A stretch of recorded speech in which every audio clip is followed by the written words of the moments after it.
अस्सलामुअलैकुम वीवर्स, आज हम बताएंगे ख्वाबों की ताबीर। ख्वाबों की ताबीर में हम बताएंगे इमामत करने के बारे में। ख्वाब में अगर कोई शख्स इमामत करता है किसी कौम की। हज़रत जाफ़र सादिक रज़ी अल्लाह तआला अन्हु ने फरमाया कि ख्वाब में इमामत करने की 6 वजह पर है। अव्वल हुकूमत, दोम अदल और इंसाफ के साथ बादशाही, सोम इल्म, चाहरुम नेक काम का इरादा, पंजुम मनफियत तशस्सुम दुश्मन से अमन। और जो शख्स ख्वाब में औरतों की इमामत करता हुआ अपने आप को देखे, दलील है कि ज़ईफ़ लोगों पर हाकिम होगा, यानी हुक्मरान होगा।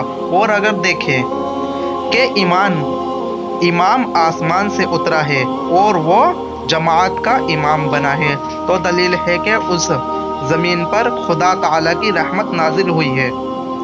और अगर मुर्दे की नमाज पढ़ाए तो दलील है कि बादशाह से हुकूमत पाएगा। आज की वीडियो यहीं तक है। चैनल को सब्सक्राइब करें और वीडियो को शेयर करें।